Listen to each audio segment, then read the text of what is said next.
divisão aqui pra vocês. É a Eurofute, uma curiosidade de cada seleção da Copa do Mundo 2026. Bora lá, deixa o likezão e vamos nessa. Um jogo que teve 2 bolas em campo. Um treinador 2 bolas em campo. brasileiro famoso que foi demitido no meio de Se inscreve aí, rumo aos 300. Bora lá, uma Copa do Mundo. E um torcedor que saiu da arquibancada para defender a sua Será que é o Parreira que treinou o Iraque? Ou ele treinou o Quack? seleção num jogo Ele treinou o Quack, verdade. Acho que não. valendo, tá? Hoje eu vou te contar uma curiosidade de cada uma das 48 seleções dessa Copa do Mundo. É bastante coisa e a gente vai acelerar, então vem comigo. Começando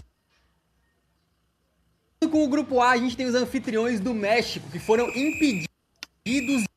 Essa curiosidade aleatória, vai ter uma coisa que você do tal, porque o México. Eu vou tentar falar uma curiosidade mais assim, normal de tudo tal. O México já é a terceira Copa que tá sediando. De jogar a Copa do Mundo de 1990 por conta de um escândalo com jogadores do Sub-20. E por conta disso, para 94, eles resolveram quebrar uma trave. Assim, uma coisa meio que na real não tem nada a ver com a outra, né? Mas o fato é que em 94, durante um jogo, o mexicano se enroscou todo com a rede e literalmente quebrou a trave, cara. Caraca! O cara quase meteu na vida real aquela thumbnail sensacionalista da trave quebrada, sabe? E não é que no meio do jogo a organização veio com um gol completamente novo e colocou ele no lugar. Agora vamos pra África do Sul, que são os Bafana Bafana. Mas você sabe o que significa esse apelido? Bom, no Tô travando. idioma Zulu é algo como os meninos, e é um lema que foi adotado logo depois do Apartheid. E por mais que esse apelido tenha se tornado muito popular, né, a Federação Sul-Africana pensava em mudar. Vou mudar aqui pra não travar muito.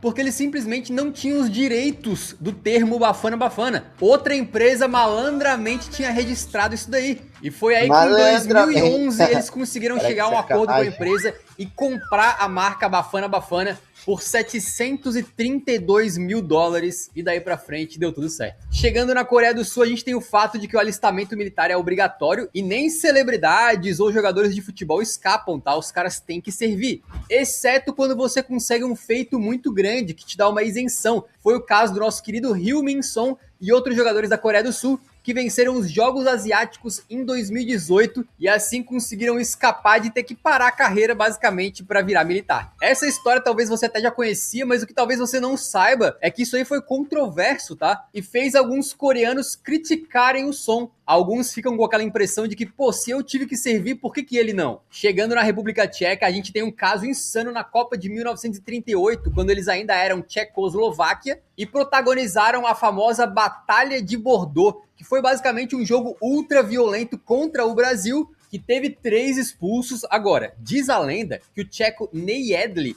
teve a sua perna quebrada e o goleiro Planitska quebrou o braço e teve que continuar em campo jogando, porque naquela época não tinha substituições. Indo pro grupo B, a gente tem o Canadá. Eles têm um jogo emblemático contra a França em 1986, quando para tentar desestabilizar os canadenses, um torcedor francês jogou um galo no goleiro do Canadá. Eu não sei sequer como é que o cara entrou com um galo vivo no estádio, imagino que hoje... Meu Deus do céu, imagina como é que foi. Seria um pouquinho mais difícil, né? E coitadinho do bicho, crueldade animal, mas jogou lá, arremessou o galão com tudo no goleiro e o galinho ficou ali, paradinho, e impediu o jogo de continuar. O bandeirinha teve que entrar no campo e remover o coitado do galo pelos pés. Agora, imagina se esse galo cai em pé em cima da bola. Chegamos pra Bósnia e a curiosidade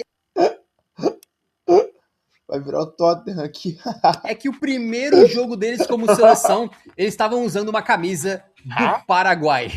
Ué? Amazon Prime Day de 1 a 7 de julho. Aproveite ofertas exclusivas com frete grátis para você torcer pela seleção.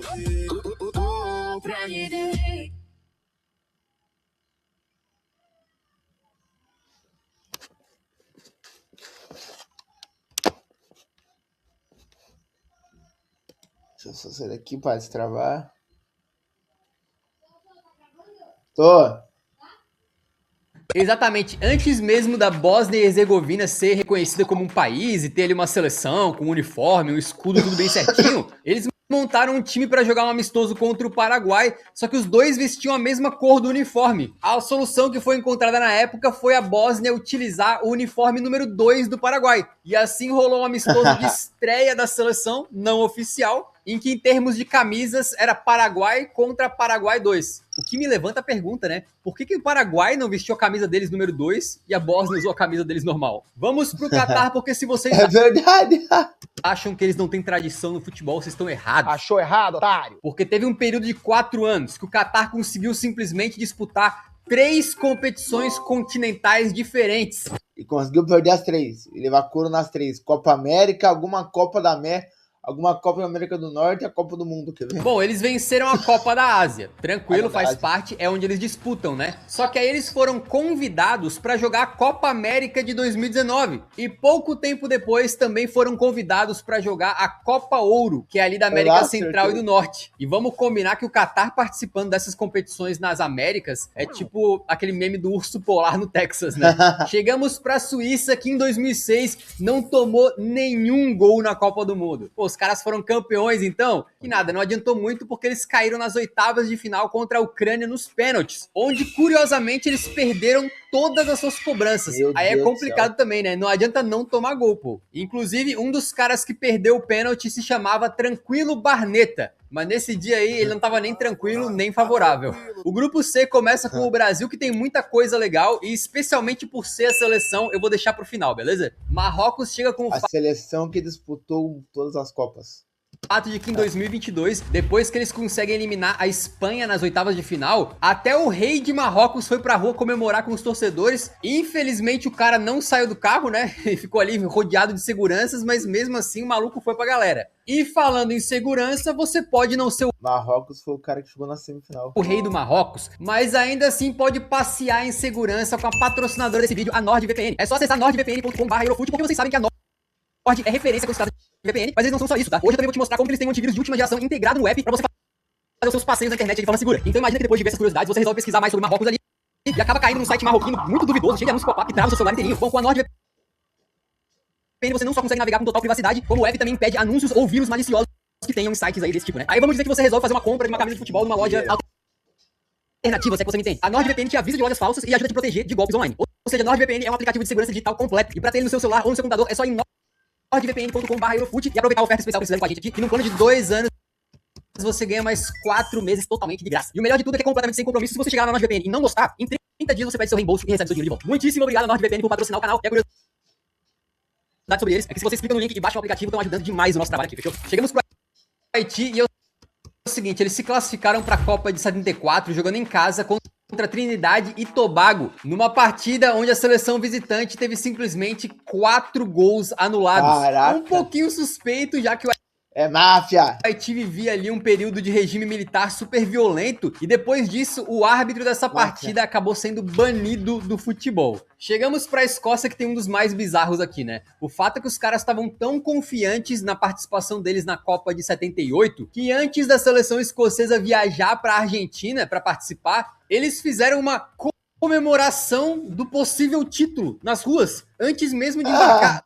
Meu Deus do céu. Mano, deve ter levado uma coça, porque uma das leis do futebol, nunca comemore antes da hora. O que os caras devem ter apanhado depois disso, tem até medo. Antes sequer da Copa começar, cara. Era isso, os caras estavam confiantes de que poderiam ser campeões. No final das contas, caíram na fase de grupos depois de perder o jogo de estreia pro Peru. Tomou no peru E até hoje, nunca passou da fase de grupos da Copa. e pelo jeito não vai passar. Eu acho que não passa. Não lembro se tá em terceiro e quarto. Ontem acabou o grupo, fechou o grupo do Brasil. Não lembro se agora tá em terceiro e quarto, mas acho que não vai passar. Então, os caras encaram a própria seleção deles de uma maneira, né? Chegamos pro grupo D para falar do último dos anfitriões, os Estados Unidos, que tem uma das histórias mais loucas aqui desse vídeo, porque era o último jogo das eliminatórias para a Copa de 74 e por conta das lesões, a seleção dos Estados Unidos só tinha 10 jogadores para colocar em campo. E é aí que alguém reconheceu na torcida, na arquibancada mesmo, um ex-jogador de futebol, o Barney Djordjevic, E aí convenceram o cara a descer pro gramado, assinar uma documentação ali, botar a chuteira e jogar pela seleção dos Estados Unidos. E foi exatamente o que ele fez, tá? Esse é o tipo de coisa que eu queria que acontecesse comigo, né? Um dia eu fui ver o Barcelona no Camp Nou e ninguém me chamou pra jogar não, cara. Vamos pro Paraguai, que não tem uma história tão legal, mas o fato é que eles tiveram o primeiro técnico que conseguiu a façanha de ser expulso numa Copa do Mundo, lá em 1986, e o nome do cidadão era Caetano Ré. Realmente, ele não ajudou esse time do Paraguai a ir pra frente, né? Olha que a minha daqui pra frente. Um Prime Day de 1 a 7 de julho.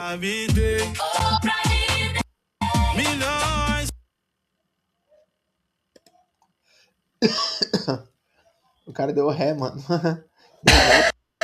Oh, meu Deus. Falando em recorde, vamos pra Austrália pra frente, né? Tem que escutar de volta essa fera, não dá não, peraí. Era Caetano Ré. Realmente, ele não ajudou esse time do Paraguai a ir pra frente, né? Oh, meu Deus. Falando em recorde, vamos pra Austrália, que simplesmente é a seleção que detém o recorde de maior goleada na história do futebol profissional. Foi quando eles enfrentaram a coitada da Samoa Americana. Caraca, e meteram um 31-0. Tão marcante, mas tão marcante que a partir daí as coisas até mudaram e a Austrália então passaria a disputar as eliminatórias pela Confederação Asiática. Falando em eliminatórias, chegamos na Turquia e para classificar para a Copa de 54, eles fizeram uma série de jogos contra a Espanha, mas mesmo eles fazendo aquele famoso jogo extra, tudo continua empatado. Foi decidido no sorteio daí, né, pô? Naquela época não tinha pênaltis, então a solução para decidir quem que ia pra Copa foi simplesmente pegar um molequinho aleatório do estádio ali, vendar os olhos dele e pedir para ele pegar dentro de uma jarra um papelzinho com o nome da equipe vencedora. E foi assim, na base do sorteio no papelzinho, que a Turquia classificou para aquela Copa do Mundo. E justo nessa Copa de 54 tem um caso meio polêmico que envolve doping e do campeão, tá? Vocês lembram que a Alemanha ganhou para cima da Hungria essa Copa e os jogadores da Alemanha supostamente achavam que estavam tomando injeções de vitamina C. Só que depois de um tempo eles acabaram contraindo icterícia, que é uma condição que a pessoa vai ficando com um amarelamento da pele. Muito provavelmente porque na época eles não estavam sendo injetados com vitamina C coisa nenhuma. Era um estimulante chamado de Pervitin, que hoje a gente conhece como metanfetamina. Ou seja, era basicamente um doping para ajudar os jogadores contra a fadiga. Com um detalhe importante aqui, de que aparentemente na época essa substância era bem comum e até pessoas normais, tipo professores ou donas de casa, utilizavam isso de vez em quando na Alemanha. Mas fica a dica aqui, cara, se você quiser vitamina C, só come uma laranja que tá mais fácil, beleza? You're goddamn right. Chegamos para a seleção estreante nessa Copa Curaçao, que é o menor país a se classificar para uma Copa do Mundo, tanto em população, com pouco mais de 150 mil habitantes, como também na área do país mesmo, né? São somente 444 quilômetros quadrados. É menor do que a cidade de Sorocaba ou a cidade de Patos, na Paraíba. O que me fez ter uma ideia, né? Pô, e se a gente tivesse uma Copa do Mundo de cidades? Sabe assim, Floripa versus Londres. Pô, Kyoto contra Fortaleza. Seria massa, né? Vamos pra costa do O que já tem de país, imagina se fosse de cidade, até o mundo inteiro. Marfim, que tem uma história muito bacana, porque a lenda do futebol marfinense Didier Drogba já ajudou a parar uma guerra civil no país. Foi quando eles conseguiram classificar para a Copa de 2006 e no momento de extrema emoção ali, ele apareceu na TV com uma mensagem pedindo para os caras pararem o conflito. E realmente rolou um cessar-fogo depois desse apelo do Drogba. Chegando no Equador, os caras jogaram a Copa de 2022. Mas eles quase ficaram de fora por conta do tapetão. Aparentemente, o lateral equatoriano Byron Castilho tinha sua certidão de nascimento dizendo que ele nasceu na Colômbia. E ele não tinha feito os trâmites corretamente de naturalização. E aí, quando entrou em campo pelo Equador, o Tribunal Arbitral do Esporte falou, não, isso aí não pode. Só que a FIFA, no final das contas, meio que deixou quieto e não deu em nada. Vamos conectar aqui na Holanda, porque mesmo sem ganhar a Copa, os holandeses têm muita história em mundiais, né? Especialmente em 74, quando o time do Cruyff chegou para a final como favorito, mas sucumbiu diante da Alemanha Ocidental. Agora, a história que poucos sabem é que na noite anterior à final daquela Copa, um jornal alemão publicou uma reportagem dizendo que os jogadores dos Países Baixos tinham feito uma festinha na piscina com mulheres. E aí os jogadores da Holanda ficaram apavorados, porque aparentemente a história era mentira, e passaram a noite ligando para suas esposas para explicar que aquilo ali não tinha acontecido. Dizem que esse é um dos motivos pro Cruyff não ter jogado tão bem aquela final. Chegamos pro Japão e eu te pergunto se você conhece Doha no Higeki. Parece nome de anime, mas não é, no final das contas significa a agonia de Doha. Quando os japoneses se classificavam para a Copa do Mundo de 1994, quando os caras tomaram um gol de empate do Iraque aos 46 do segundo tempo e ficaram fora da Copa. A primeira coisa fantástica aqui é como um jogo que pra gente, por exemplo, ia passar despercebido e ninguém ia ligar, pra eles ficou marcado na história, né? Então cada seleção tem as suas dores e as suas cicatrizes. Segundo que o cara que fez o gol do Iraque chamava Jafar. Nome de vilão virou vilão pros japoneses, né? E terceiro que o lendário Kazu Miura, aquele mesmo revelado no Santos, estava nessa partida, marcou um gol e hoje continua jogando com 59 anos de idade, sem nunca ter disputado uma Copa do Mundo. Tudo por causa do Jafar, hein? Vamos pra Suécia, assim, cara, a gente tá falando muito de futebol aqui, vocês vão me perdoar, que a curiosidade da Suécia é um pouquinho diferente, mas vale a pena. Isso porque vocês sabem que nas transmissões internacionais, a FIFA costuma utilizar o nome em inglês das seleções, e assim, quando a Suécia enfrenta a Dinamarca, na transmissão em inglês fica Sweden contra Denmark. E no placar da transmissão fica como? Sweden. E se você pegar as letras que ficaram de fora, acaba ficando como Denmark. É um negócio meio aleatório, mas é meio que incrível também, né? Agora a gente conecta lá na Tunísia, que é um país bastante azarado, tá? Se você achava que a Espanha ficando de fora da Copa por causa do papelzinho já era azar, saiba que para a Copa de 70, a Tunísia enfrentava o Marrocos para ver quem ia, né? E eles empataram 3 vezes seguidas, no jogo de ida, no jogo de volta e no replay, né? Jogo extra. E como também não tinha pênaltis, coube ao árbitro jogar uma moeda para cima para decidir quem ia pra Copa, cara, pensa. E foi assim que no cara ou coroa, a Tunísia ficou fora do Mundial. Agora a gente chega no IP belga para falar de que a Bélgica, apesar de nunca ter vencido a Copa do Mundo, tem tradição no futebol. Isso porque eles têm o jogador mais antigo de uma Copa do Mundo. E eu não tô falando do mais velho a jogar uma Copa, com 40 e poucos anos, não. O cara mais antigo, o que nasceu mais para trás na história da humanidade, foi o belga Jean Debier, que foi para a primeira Copa em 1930, sendo que ele tinha nascido em 1892. Carai. Aposto que quando ele nasceu, ele nunca imaginou que 134 anos depois teria gente ainda falando dele nessa tecnologia misteriosa chamada internet. Chegamos agora no Egito e os caras protagonizaram um dos momentos mais violentos da história das Copas. Quando num confronto contra a Argélia pelas eliminatórias, teve ônibus apedrejado, supostas mortes e até um toque de recolher no Sudão, onde o jogo seria disputado com escolas e empresas fechadas, já que estava se prevendo ali que ia rolar violência nas ruas. Chegamos no Irã, que chega para essa Copa do Mundo no meio de um conflito contra o país sede, Estados Unidos, o que é insano se a gente for parar para pensar, mas a curiosidade que a gente traz aqui é um pouco mais leve, tá? O Irã... Amazon chutou, ganhou! Dê seu palpite nos jogos, junte moedas e troque por cupons de até 80% off! Você ganha sempre, não importa o resultado. Durante o Amazon Prime Day, membros Prime ganham em dobro. Amazon chutou, ganhou! Chutou, ganhou. Pô, quero meu prêmio. O iraniano Deniz Ekert nasceu na Alemanha, só que o seu avô era iraniano. Aparentemente o cara nasceu e cresceu na Alemanha, ele não tinha nenhum contato com a cultura iraniana, só que acabou tendo uma campanha midiática para que ele fosse convocado para a seleção iraniana, e uma coisa que ajudou é o fato de que a tia dele é uma atriz famosa no Irã, e assim, logo antes da Copa agora de 2026, ele conseguiu a dupla nacionalidade e foi convocado para a seleção em cima da hora. Chegando na Nova Zelândia, a gente não tem como não falar do nosso querido Tim Payne. Ele foi convocado para a Copa de 2026 agora e aparentemente era um dos jogadores mais desconhecidos de toda a Copa do Mundo. Ele tinha cerca de 4 mil seguidores no Instagram, só que aí o influenciador argentino El Escarso fez uma campanha para tornar o Tim Payne famoso. E do dia pra noite o cara virou uma celebridade. E no momento que eu tô gravando esse vídeo, ele saiu de 4 mil seguidores para 5,5 milhões. E isso aí gerou uma moda, né? Com a Cazé TV fazendo campanha para seguirem o Vozinha, goleiro de Cabo Verde,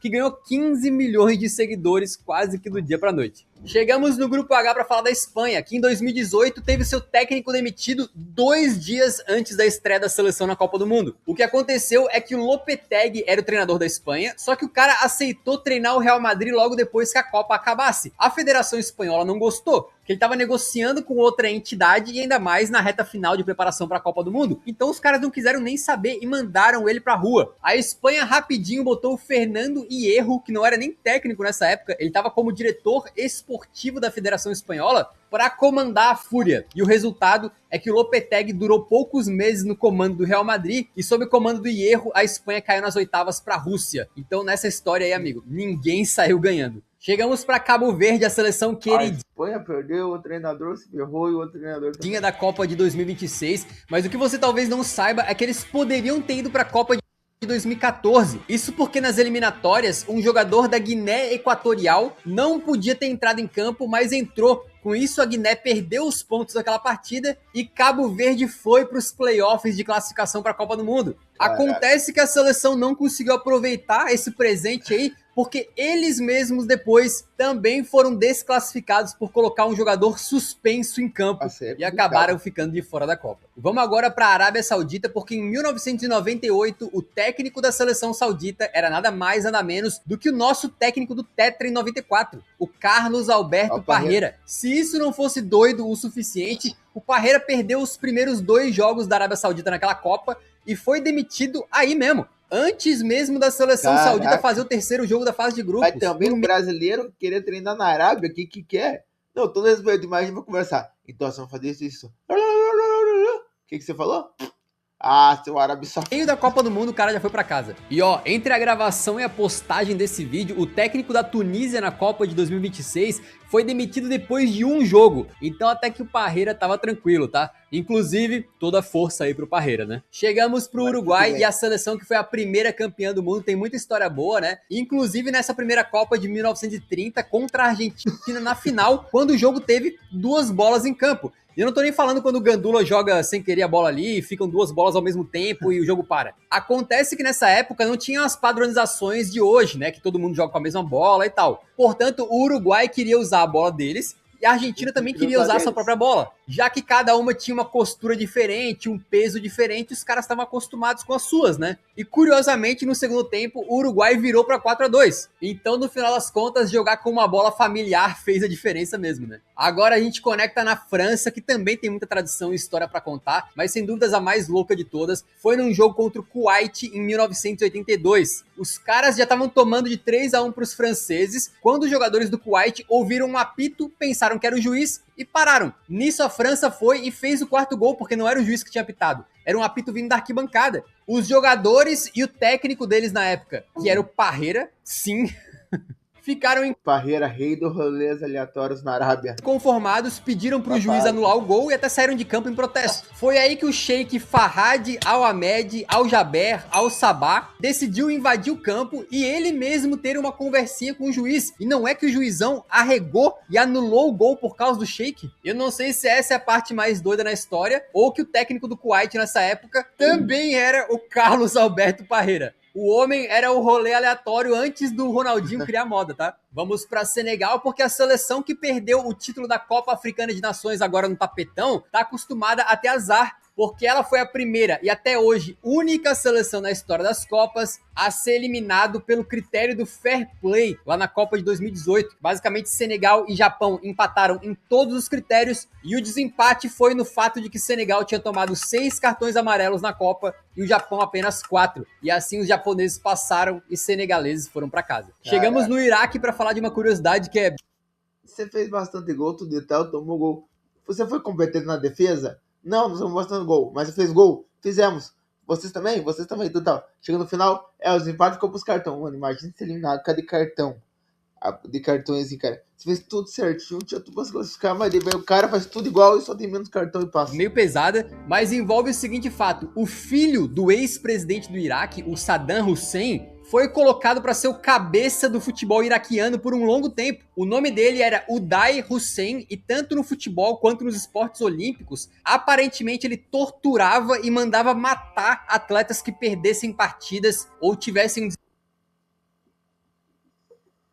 desempenho esportivo abaixo do esperado. Um caso absurdo aí de brutalidade, né? Agora a gente conecta na Noruega porque eles chegam para 2026 com uma marca que quase ninguém pode abrir a boca para falar. Eles simplesmente são um dos São os únicos que o Brasil nunca conseguiu ganhar. países que o Brasil nunca venceu. Bem verdade que foram só 4 partidas, mas não deixa de ser curioso que uma seleção com uma história não tão rica no futebol, né? Nesses 4 jogos ganhou 2 do Brasil e empatou outros 2. Eu só espero que o Brasil não cruze com a Noruega nessa Copa. Pô, depois dessa aí, cara, deu medo, hein? Agora eu tô com mais medo da Noruega do que da França.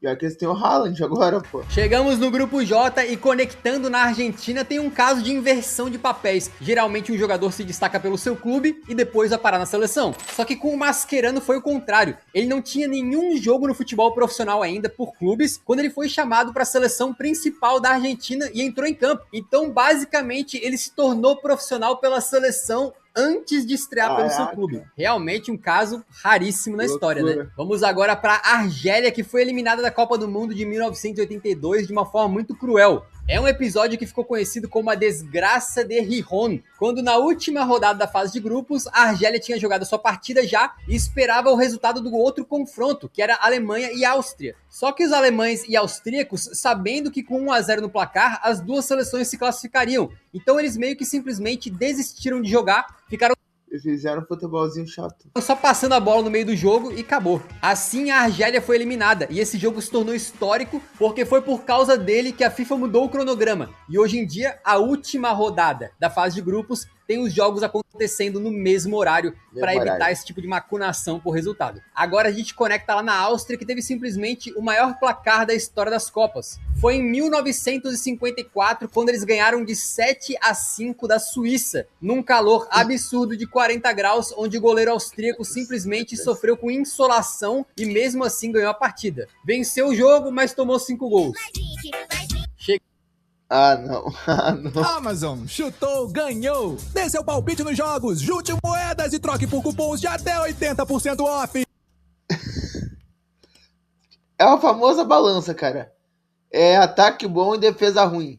O que importa não é o tanto de gols que você vai tomar, o que você vai fazer. Chegamos pra Jordânia, que tem a seguinte curiosidade. O lendário treinador Harry Redknapp, que inclusive foi muito bem comandando o Tottenham, tá? E vocês achavam que eu não ia conseguir encaixar o Tottenham num vídeo de Copa do Mundo, né? Mas bom, o Redknapp treinou a Jordânia. Foram 2 jogos, tá? 8-0 pra cima de Bangladesh e depois eles tomaram 5-1 da Austrália e ele foi mandado embora. Aí tu pensa, grandes coisas, nem conhecia esse Redknapp aí, mas a parte mais incrível não é nem isso, é que o contrato dele com a seleção da Jordânia era para 2 jogos apenas. Imagina tu trocar de treinador a cada 2 jogos. Isso aí nem o Brasileirão conseguiu ainda, hein? Agora a gente conecta em Portugal para um caso muito curioso que deixou os caras fora da Copa de 98. Basicamente, Portugal vencia a Alemanha por 1-0 quando o Rui Costa foi substituído. Só que ele demorou demais para sair de campo e o juiz considerou como cera e expulsou o português. Com 1 a menos em campo, então, Portugal tomou o empate da Alemanha e por causa desse resultado acabou ficando fora da Copa. Um detalhe de que essa foi a única expulsão da carreira do Rui Costa, mas ela continua sendo lembrada como um desastre da seleção aí até os dias de hoje. Chegamos para a República Democrática do Congo, que quando disputava competições ainda sob o nome de Zaire, viveu um momento curioso contra o Brasil em 74, quando o Rivelino ia cobrar uma falta e um jogador simplesmente saiu disparado da barreira e deu uma bicuda na bola. Na hora ninguém entendeu nada e alguns especularam que talvez o jogador não sabia bem as regras do futebol. Mas depois descobriram que o time inteiro de Zaire estava sendo ameaçado de morte pelo ditador da época, caso eles tomassem mais uma goleada na Copa do Mundo. Então esse lance que no começo parecia engraçado, de um jogador sem noção, acabou que a gente consegue interpretar hoje como um claro momento de desespero do camarada. Vamos pro Uzbequistão, que faz a estreia deles em Copas do Mundo agora em 2026, mas eles poderiam ter se classificado para a Copa lá em 2006, e inclusive eles ganharam o jogo de ida da repescagem contra o Bahrein. Só que nesse jogo, que foi 1-0, teve um pênalti pro Uzbequistão, o cara cobrou o pênalti e fez o gol, só que como teve invasão de área, o juiz simplesmente reverteu o pênalti e deu um tiro livre indireto pro time do Bahrein. Ué? Ah, não. Só que essa regra simplesmente não existia, né? O juiz inventou da cabeça dele. E por conta desse erro crasso do juiz, a FIFA então decidiu que esse jogo tinha que ser rejogado. O Uzbequistão ficou indignado, porque primeiro, o erro foi contra eles. Segundo, eles tinham ganhado o jogo de qualquer maneira. Então rejogar era como se fosse punir o Uzbequistão 2 vezes. E aí adivinha o que aconteceu? Quando eles rejogaram, o Uzbequistão apenas empatou a partida. Agora a gente conecta no IP lá da Colômbia para falar de um caso muito triste, porque em 1994 o zagueiro Andrés Escobar marcou um gol contra na Copa do Mundo, que ajudou a eliminar os colombianos, né? E quando ele voltou para o seu país, foi assassinado a tiros. Supostamente com o assassino gritando gol a cada tiro que ele dava. Agora a gente conecta na Inglaterra, porque antes da Copa de 70, quando eles estavam defendendo o seu título, né, de 66, o campeão do mundo, Bobby Moore, foi simplesmente preso de forma super injusta. Acontece que a seleção da Inglaterra estava fazendo a preparação para aquela Copa na Colômbia. Nisso, o Bobby Moore entrou numa lojinha ali de lembrancinhas, coisa assim, e uma funcionária da lojinha acusou o Bobby Moore de furto, dizendo que viu um jogador colocar um bracelete no bolso do casaco e ir embora. Aí olha que doideira, esse caso gerou um bafafá desgraçado e o Bobby Moore ficou preso na casa do presidente da Federação de Futebol da Colômbia, que não faz muito sentido, mas quando ele foi ser julgado, descobriram que o casaco dele sequer tinha bolso, e assim ele foi solto e pôde jogar a Copa do Mundo normalmente. Chegamos pra Croácia, que foi protagonista de um dos momentos mais bizarros da história das Copas. Foi quando lá em 2006, num jogo contra a Austrália, o zagueirão croata Simunic cometeu uma falta e tomou um cartão amarelo. Aí no finalzinho da partida, ele mata o contra-ataque e toma outro cartão amarelo. Só que o juiz simplesmente esqueceu de expulsar o cara. O Simunic continuou jogando, mas o cara conseguiu a façanha de tomar mais um cartão amarelo, o seu terceiro na partida, e aí sim acabou sendo expulso. Chegamos pro Panamá, que tem um dos apelidos mais legais dessa Copa do Mundo. Eles são Los Canaleros, fazendo referência ao grandioso Canal do Panamá, que conecta o mar ali do Caribe com o Oceano Pacífico, né? E Canal do Panamá, já vamos escrever. que inclusive teve papel fundamental na independência e na fundação do próprio país. Agora a gente chega em Gana e olha que na Copa de 2014 os caras estavam gananciosos. Simplesmente os jogadores da seleção estavam insatisfeitos com o valor dos bônus que eles iam receber por jogar a Copa. Qual foi a solução encontrada? O governo de Gana simplesmente fretou um avião cheio de dinheiro para voar pro Brasil com a grana dos caras. Eles literalmente foram lá no Banco Central, pegaram 3 milhões de dólares, botaram no jatinho e mandaram pro Brasil, cara. Só pra deixar os jogadores de Gana felizes. E sabe qual que foi o resultado disso? Gana perdeu 2 jogos da Copa, empatou 1 e terminou na lanterna do grupo. Mas pelo menos os jogadores de Gana saíram com o Cambridge atolado de dinheiro, né? E falando em Brasil, a curiosidade sobre o Brasil é que teve uma Copa do Mundo em que o Brasil foi apenas com jogadores amadores pra Copa. E não porque faltavam profissionais, mas simplesmente Por causa de uma treta, né? simplesmente porque havia uma disputa no Brasil e a própria CBD, que era a CBF da